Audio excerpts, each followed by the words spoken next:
It's midnight and you are tuning in to Nightline with me, Sabrina Zainal. The top stories. Family mourns. Close friends pay last respects to late Tun Taib Mahmud. And records show 3 Malaysian NGO leaders on FBI list are clean.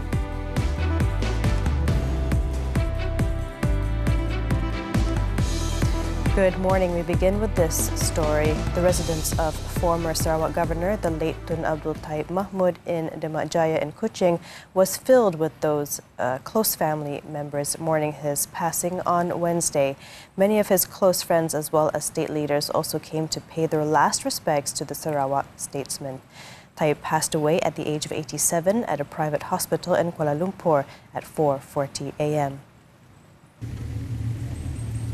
Sarawak Premier Tan Sri Abang Johari Tun Openg, Deputy Premier Dato' Amar Awang Tengah Ali Hassan, and a lineup of Sarawak ministers were among the state leaders present to pay their final respects. Taib's remains will be taken to the Sarawak State Legislative Assembly building on Thursday, and members of the public can pay their last respects between 8 a.m. and 11:30 a.m. After that, the body will be taken to Demak Mosque near his residence for prayers before a state burial at the family cemetery in Demak Jaya. Meanwhile, Sarawak's giant flag at Dataran Ibu Pertiwi was flown at half-mast as a sign of respect for former Sarawak Governor.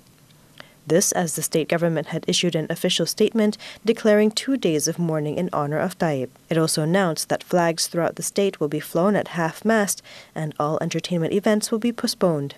Earlier, Abang Johari led his cabinet and other state dignitaries to meet the arrival of Taib's body at the Kuching International Airport at 4:25 p.m. The body, which was accompanied by members of his family, was flown home in a Royal Malaysian Air Force RMAF C-130 transport plane from Subang Air Force Base. 106 officers and personnel from the 11th Royal Malay Regiment made up the honor guard to give the final salute before the body was driven off to Taib's home in Demak Jaya. Before Taib's body was brought home, funeral prayers for the late Sarawak Governor were performed at the National Mosque in Kuala Lumpur at 10:24 a.m. The prayers were led by Grand Imam Ehsan Muhammad Hosni, Deputy Prime Minister Datuk Sri Fadillah Yusof, Deputy Transport Minister Datuk Hasbi Habibullah, Inspector General of Police Tan Sri Razaruddin Hussein, and approximately 100 people consisting of family members and close friends performed the funeral prayers. His remains were then brought to the main lecture hall of the mosque for family members and friends to pay their final respects. Also present were his wife, Tok Puan Ragad Kurdi Taib, and his son, Datuk Sri Mahmud Abu Bakir Taib. Taib's body was later brought to the Subang Air Force Base at 1:05 p.m. Among those who were there to pay their last respects was the Sultan of Selangor, Sultan Sharafuddin Idris Shah. Also present were Prime Minister Datuk Sri Anwar Ibrahim, Sarawak Yang di-Pertua Negeri Tun Wan Junaidi Tuanku Jaafar, and several cabinet ministers. The casket was carried into the aircraft by 9 members of the Malaysian Armed Forces and Royal Malaysia Police. Now, the Yang di-Pertuan Agong Sultan Ibrahim has conveyed his condolences to Taib's family following his demise on Wednesday. Raja Permaisuri Agong Raja Zarith Sofia also conveyed her condolences. In a post on Sultan Ibrahim's official Facebook page, the king said that the late former Sarawak governor had made a significant impact during his service to the state as well as the country, and he will always be remembered, especially by Sarawakians. Meanwhile, Sultan of Selangor, Sultan Sharafuddin Idris Shah, and Tengku Permaisuri of Selangor, Tengku Permaisuri Nurashikin, also expressed their sadness and conveyed condolences to the family of Taib over his passing. Sultan of Pahang, Al-Sultan Abdullah Riayatuddin Al-Mustafa Billah Shah, and Tengku Ampuan Pahang, Tunku Azizah Aminah Maimunah Iskandaria, also expressed their condolences, describing the passing of the late Taib as a huge loss to Sarawak and the country.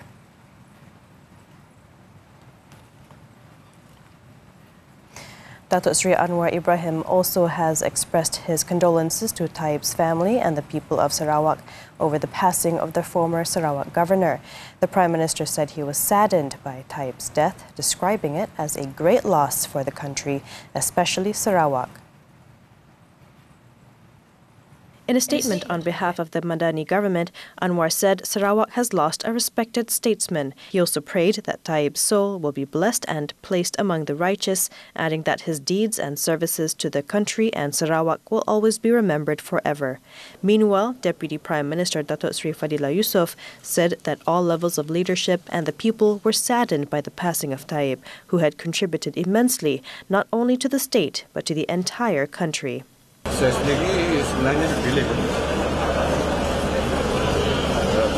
banyak asuhan didikan dan pesanan bagaimana kita memperjuangkan Sarawak dan juga memperjuangkan negara kita.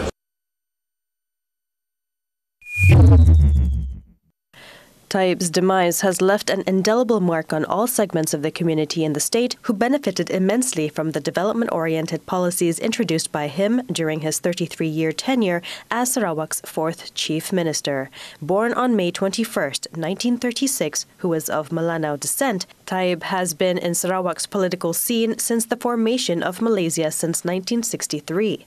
The Miri-born, Adelaide-trained lawyer made history in the Sarawak political landscape by becoming the youngest person to be included in the state cabinet under the leadership of Sarawak's first Chief Minister, Tan Sri Stephen Kaung Ning Kan, after he was appointed State Communications and Works Minister in 1963 at the age of 27. The father of modern Sarawak then transitioned to the federal level in 1969 after winning the Samarahan parliamentary seat, which he would go on to represent for 38 years.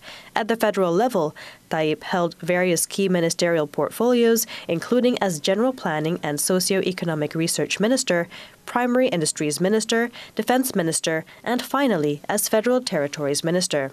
He then returned to Sarawak to contest in the Subandi state by-election, which he won uncontested, and went on to become the longest-serving Chief Minister in Malaysia from March 26, 1981 to February 28, 2014. He was then appointed as the 7th Yang di-Pertuan Negeri of Sarawak, replacing Tun Abang Muhammad Salahuddin Abang Barieng on March 1, 2014.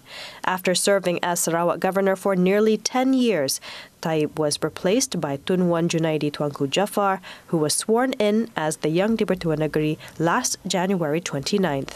During his tenure as the key figure leading the Sarawak state government, Taib united the people and created political stability in Sarawak under his development-oriented political policies and played a crucial role in implementing policies to ensure Sarawak's future as a modern economy. His policies not only helped to elevate the state's image and standing into a renowned brand, but also laid the foundation for his successors, the late Tan Sri Adnan Satem and the present Premier Tan Sri Abang Johari Tun Openg, to steer Sarawak to greater heights. Taib had 4 children from his marriage to the late Datuk Patinggi Laila Taib, who died in 2009. He married Syrian-born Topuan Ragad Kurdi Taib the following year.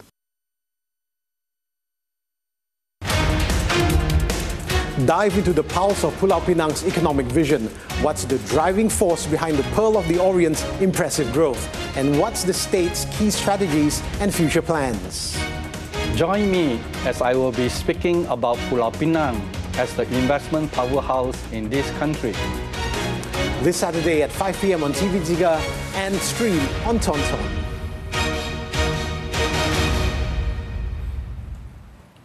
The 3 Malaysian non-governmental organization NGO leaders on the Federal Bureau of Investigation FBI Terrorist Screening Center TSC watch list do not have any records of terrorist-related activities.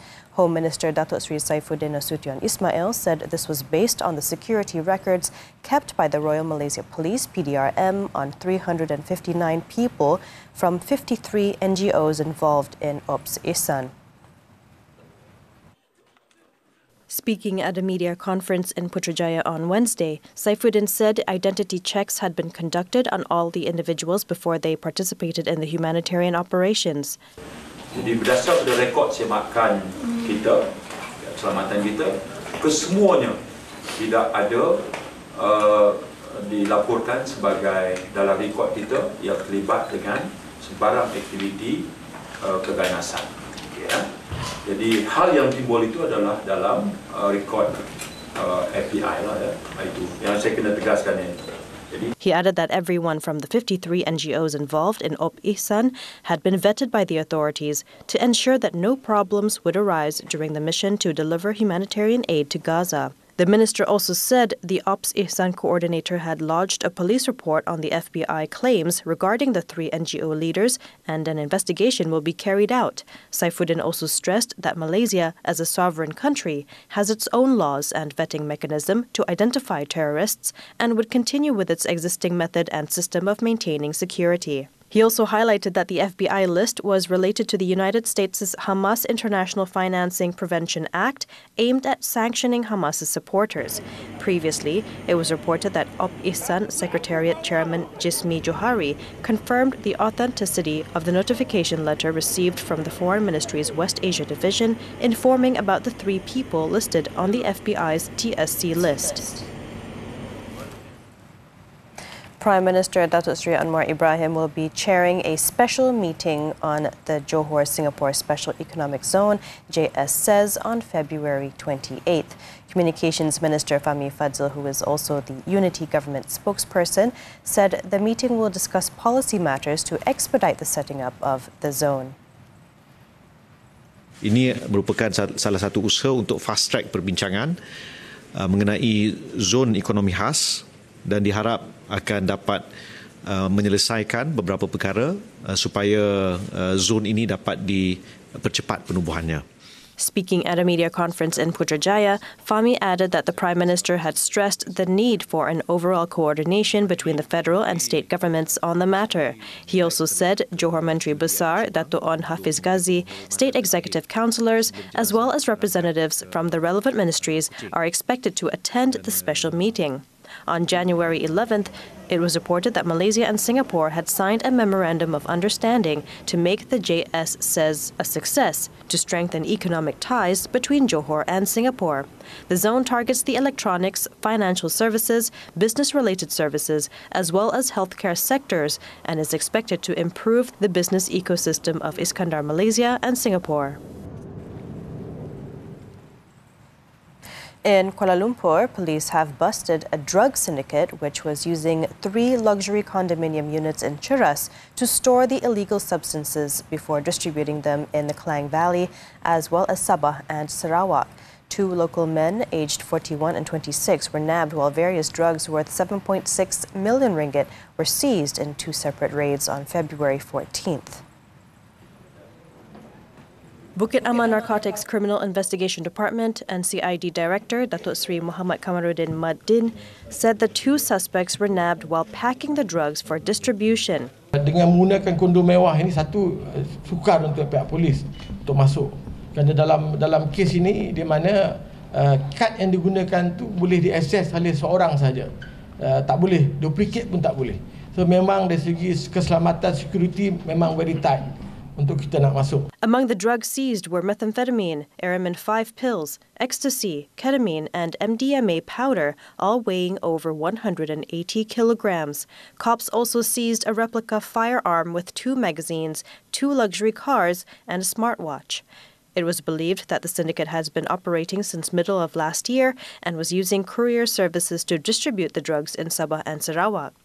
The older suspect was also believed to be the syndicate's mastermind, while the younger one was suspected of being the runner and storekeeper. One of the suspects also has a criminal record with 22 convictions. Both men have been remanded until next Tuesday to assist investigations under the Dangerous Drugs Act.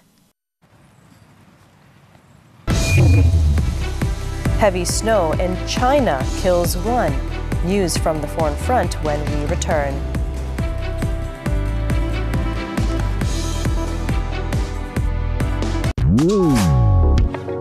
Menarik dalam MHI sepanjang minggu ini. Kes pertindaian Undang-Undang Persekutuan dan Negeri ramai yang keliru. Apa kupasannya? Kesihatan dengan ujian saringan awal cegah sebelum terlambat. Waspada risiko kebakaran, banyak faktor keselamatan yang perlu diambil kira. Diskusi menarik dalam soal wang bercakap tentang zakat emas. Semua ini dan banyak lagi. MHI Isnin hingga Jumaat 9.30 pagi di TV3. Dan juga stream secara HD ditonton. Bila harus berdiri di atas kaki sendiri? Pada usia berapa yang kena berdikari? Isnin nanti. Ikan bilis antara menu pembuka selera. Nantikan pelbagai menu berasaskan ikan bilis Selasa ini. Pura-pura bahagia, hakikatnya diri tersiksa. Keganasan dalam rumah tangga, Rabu nanti. Ramai yang ambil mudah masalah pedih ulu hati. Dan apa pula kaitannya dengan masalah gastrik dan juga masalah jantung? Jangan ambil mudah. Romantisnya diorang tu. Tayang bahagia nampak? Semuanya di WShow TV3 dan stream secara HD ditonton.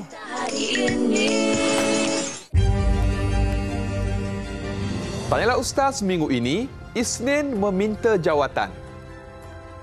Selasa, qada puasa. Rabu, ilmu bermanfaat. Khamis, rahsia di sebalik mimpi. Jumaat, remaja dambaan Rasulullah SAW.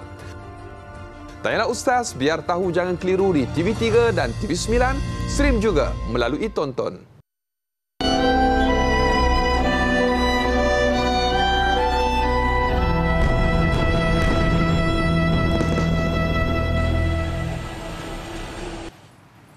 We're back with the foreign front.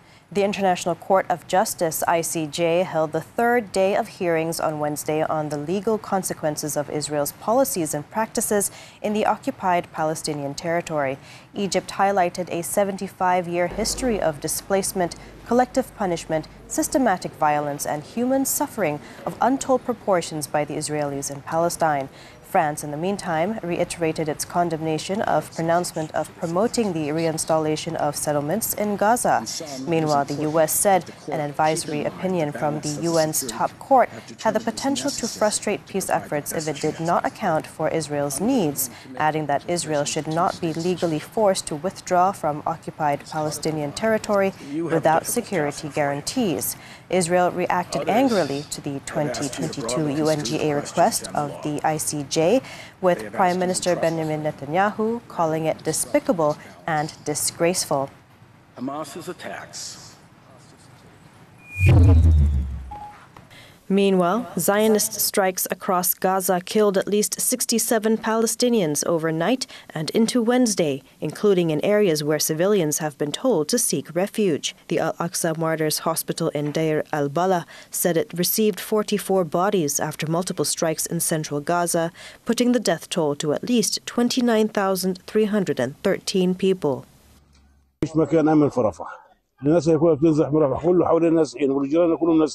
ما في مكان آمن فوق. نايمين ما لقينا الحجارة بتنزل فوقنا. عمدان بطون تنزل علينا على الدار ودار ناس بس.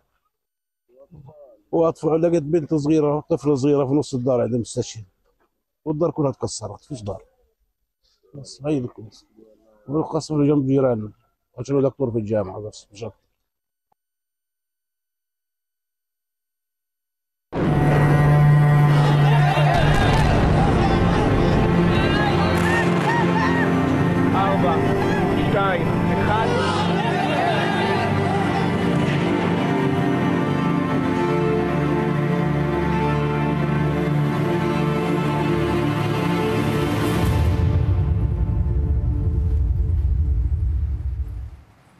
Over in China, heavy snow has blanketed the northern and central of the country on Wednesday, killing one person, disrupting travel, and forcing schools to cancel classes.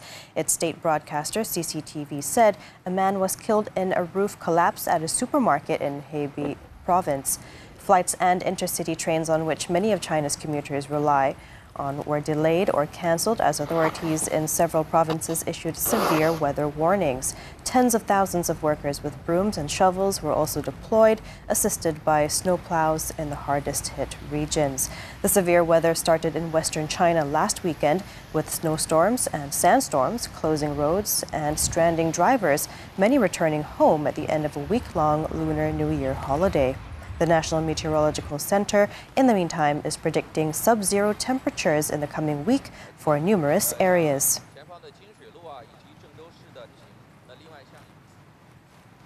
South Korea's government on Wednesday said it will investigate people instigating collective industrial action by doctors and make arrests if needed. This after nearly 8,000 trainee doctors walked off the job to protest a government medical reform plan.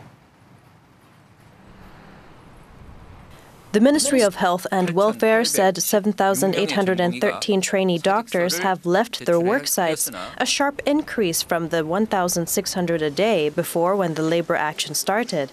The ministry has ordered 6,112 of the trainee doctors to return to work and said resignation letters submitted by 8,816 of the trainee doctors have not been accepted. Due to the walkout, many hospital emergency rooms are now overcrowded, and 5 major hospitals in Seoul were cancelling a third to half of scheduled surgeries. The protests were prompted by a government plan to admit more students to medical school. However, doctors and medical students who have joined the protest say South Korea has enough doctors, and the authorities should first improve pay and working conditions.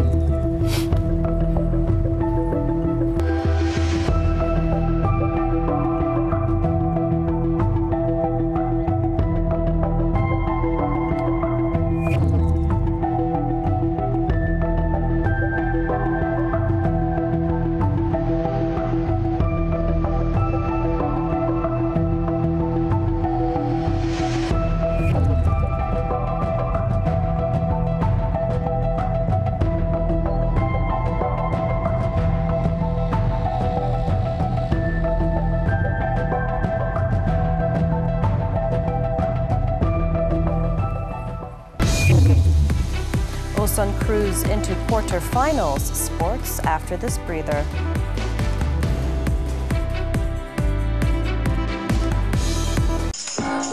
Bila harus berdiri di atas kaki sendiri? Pada usia berapa yang kena berdikari? Isnin nanti. Ikan bilis antara menu pembuka selera. Nantikan pelbagai menu berasaskan ikan bilis Selasa ini. Pura-pura bahagia, hakikatnya diri tersiksa. Keganasan dalam rumah tangga, Rabu nanti.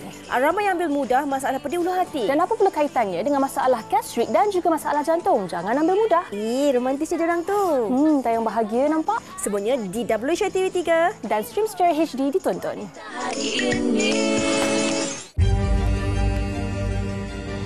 Tanyalah Ustaz minggu ini, Isnin meminta jawatan. Selasa, qada puasa.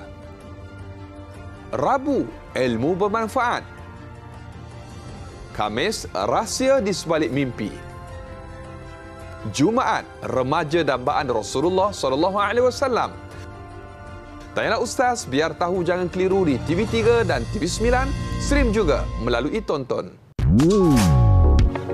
Menarik dalam MHI sepanjang minggu ini. Kes pertindihan Undang-Undang Persekutuan dan Negeri ramai yang keliru. Apa kupasannya? Kesihatan dengan ujian serangan awal, cegah sebelum terlambat. Waspada risiko kebakaran, banyak faktor keselamatan yang perlu diambil kira. Diskusi menarik dalam soal wang bercakap tentang zakat emas. Semua ini dan banyak lagi. MHI Isnin hingga Jumaat 9.30 pagi di TV3. Dan juga stream secara HD ditonton. Sports football, the AFC Champions League. South Korea's Ulsan Hyundai cruised into the quarterfinals after beating Japanese second division outfit Ventforet Kofu 2-1 in their second leg clash for a 5-1 aggregate win.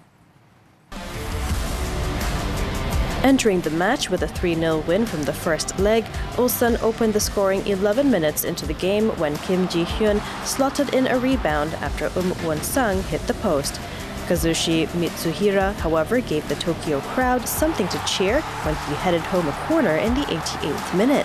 Ju Min-kyu put the result beyond doubt in the 94th minute, finishing off another cross from sealing a 2-1 win on the night and 5-1 on aggregate. Twice champions Ulsan will face fellow South Koreans Jeonbuk in the last 8. Still on football, the 2023-2024 AFC Cup. Al-Ahid are through to the West Zonal Final after defeating Al-Kahraba 4-2 on penalties. Trailing 1-0 from the home leg, Al-Ahid's Lee Irwin made it 1-1 on aggregate in the 85th minute with a header from an attacking free kick. The game fizzled out and penalty shootout was required to separate both teams. Al-Ahed's Karim Darwish missed the opening penalty after a fine save from Ali Hassan, but the hosts could not edge ahead as Abdul Amir blazed his effort over the bar.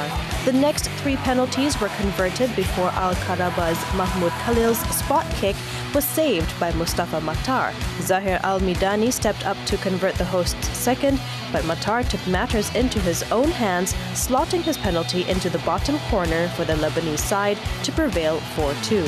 The win takes 2019 winners Al-Ahed of Lebanon to a West Zonal final against Al-Nahda of Oman in April. When Nightline returns, 5 arrested for beating driver to death.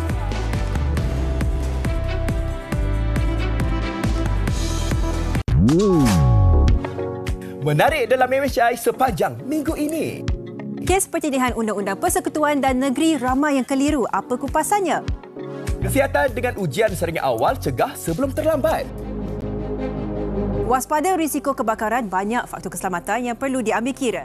Diskusi menarik dalam soal wang bercakap tentang zakat emas. Semua ini dan banyak lagi. MHI Isnin hingga Jumaat 9.30 pagi di TV3. Dan juga stream secara HD ditonton. Tanyalah Ustaz minggu ini, Isnin meminta jawatan. Selasa, qada puasa. Rabu, ilmu bermanfaat. Khamis, rahsia di sebalik mimpi. Jumaat, remaja dambaan Rasulullah SAW. Tanyalah Ustaz, biar tahu jangan keliru di TV3 dan TV9, stream juga melalui tonton. Bila harus berdiri di atas kaki sendiri? Pada usia berapa ia kena berdikari? Isnin nanti. Ikan bilis antara menu pembuka selera. Nantikan pelbagai menu berasaskan ikan bilis Selasa ini. Pura-pura bahagia, hakikatnya diri tersiksa. Keganasan dalam rumah tangga, Rabu nanti. Ramai ambil mudah masalah pedih ulu hati. Dan apa pula kaitannya dengan masalah gastrik dan juga masalah jantung? Jangan ambil mudah. Romantisnya diorang tu. Tayang bahagia nampak? Semuanya di WSHA TV3. Dan stream secara HD ditonton. Thanks for staying with us on Nightline. 5 men believed to be involved in an assault that resulted in the death of a 42-year-old car driver at Taman Pelangi Semenyih 2 in Kajang, Selangor on Tuesday night have been remanded for 5 days until this Sunday to assist police investigations into the case. District Police Chief Assistant Commissioner Muhammad Zaid Hassan said the suspects, aged between 22 and 52, were arrested at 2:05 a.m. on Wednesday at 2 separate locations in Beranang and Semenyih. According to Zaid, the victim was allegedly beaten to death by a group of men after an accident had occurred involving the driver and a motorcyclist earlier near the scene. However, no police report has been received on the first crash.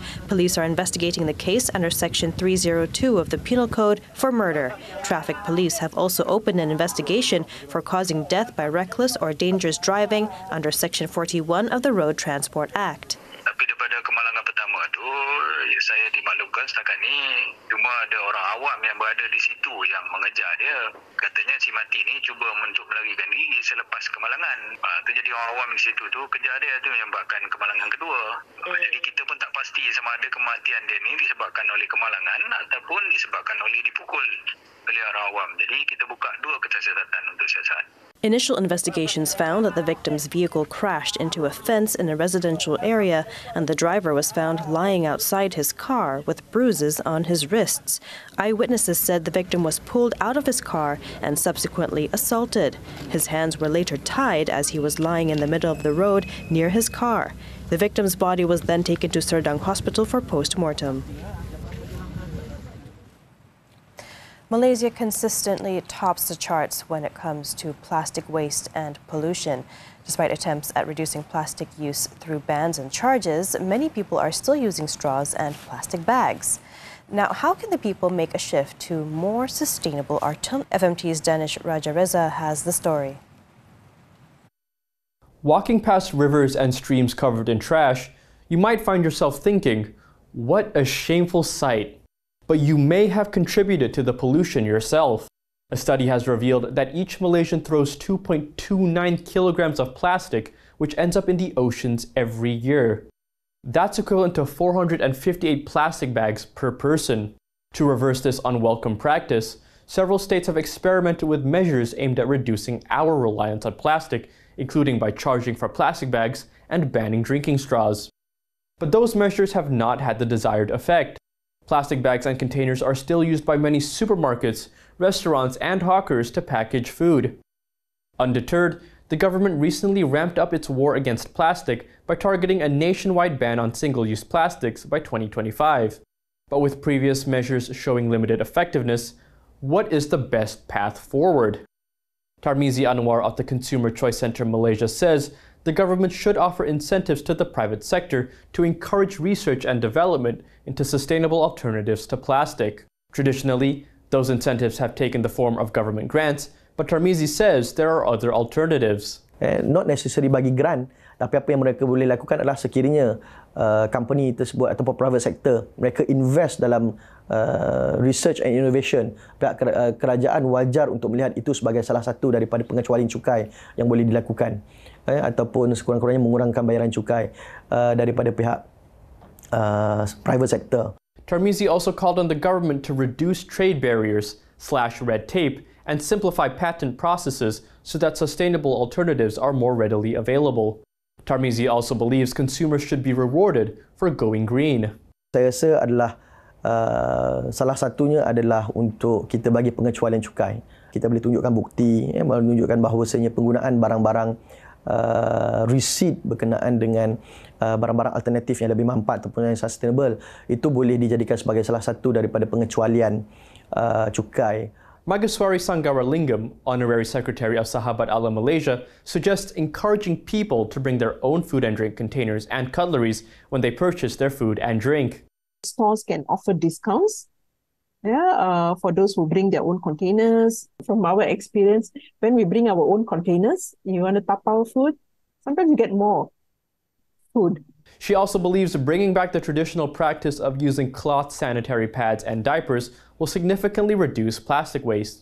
With the 2021 study ranking Malaysia the third highest disposer of ocean plastic waste, much needs to be done by the government, the private sector, and consumers to ensure our environment stays clean and fresh for the future generations. Danish Raja Reza, FMT for Nightline.